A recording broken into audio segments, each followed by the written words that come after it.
हरिदास नाम का एक किसान भगवान कृष्ण का बहुत बड़ा भक्त था। वह हर महीने वृंदावन जाता था और भगवान को पेड़ों का भोग लगाता था। फिर वह पेड़े घर लाता था और बांट देता था।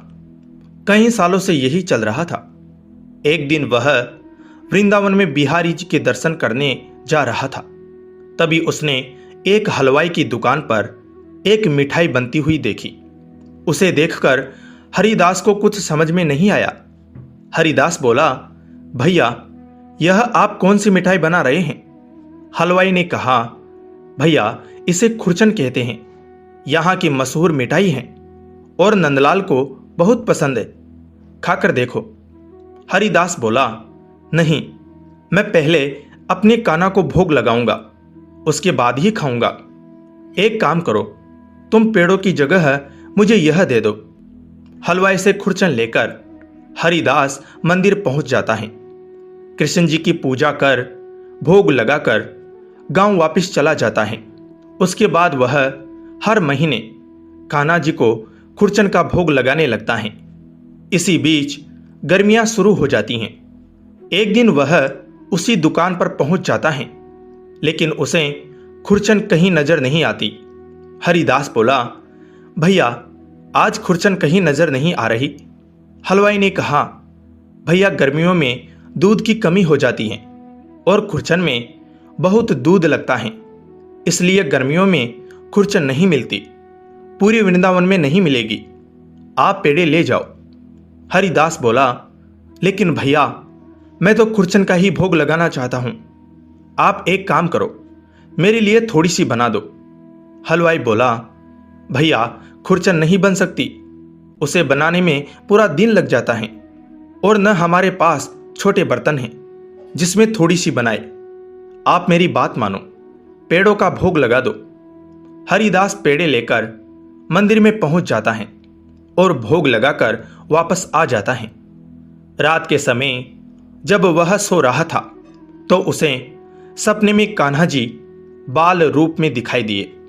उसने देखा नन्हे से कृष्ण जी की आंखों से आंसू निकल रहे हैं और सामने पेड़े पड़े हैं। यह देखकर हरिदास की नींद खुल गई। वह रात को ही गांव से पैदल वृंदावन के लिए चल दिया। सुबह दिन निकलते ही वह उस हलवाई की दुकान पर पहुंच गया। हलवाई बोला, अरे भाई जी, आप सुबह सुबह, क्या बात है? हरिदास ने कहा, भैया आप मुझे बता दो खुरचन कैसे बनेगी, नहीं तो मेरे नंदलाल भूखे रह जाएंगे। हलवाई बोला, हमारी जैसी खुरचन पूरे वृंदावन में कोई नहीं बनाता, हम तुम्हें कैसे बता दे? मुझे तो लगता है किसी हलवाई ने तुम्हें खुरचन के बारे में पता करने भेजा है, इसलिए तुम यहां कान्हा का नाम लेकर झूठी कहानी सुना रहे हो। भागो यहां से, फिर कभी नजर मत आ जाना। हरिदास दुखी होकर कृष्ण जी के मंदिर के बाहर जाकर बैठ जाता है। वह भगवान के दर्शन करने भी नहीं जाता। हरिदास को सुबह से शाम हो गई। वह भूखा प्यासा मंदिर के बाहर बैठकर हरे कृष्ण नाम का जाप करता रहा। शाम के समय वह हलवाई हरिदास को ढूंढते हुए आया। हलवाई बोला, भाई जी मैं काफी देर से आपको ढूंढ रहा हूं, आपको मैंने दुकान से भगा दिया, उसके बाद से मेरी दुकान पर एक भी ग्राहक नहीं आया। शाम तक मेरी सारी मिठाई सड़ गई, मुझसे बहुत बड़ी गलती हो गई। नंदलाल तुम्हारे द्वारा स्वयं मेरी मिठाई का भोग लेना चाह रहे थे, मैंने घमंड में उनके सच्चे भक्त को मना कर दिया, अब तुम मेरे साथ चलो। हरिदास बोला, मुझे क्षमा करो भाई, मेरे कारण तुम्हें कष्ट हुआ। हलवाई ने कहा, आप पहले मेरे साथ चलो, मैंने दूध मंगा लिया है, अब दुकान में हर दिन खुरचन बनेगी, चाहे कितनी भी महंगी पड़े। हलवाई हरिदास को दुकान पर लाया और उसके सामने खुरचन बनाने लगा। पूरी रात खुरचन बनने में लग गई।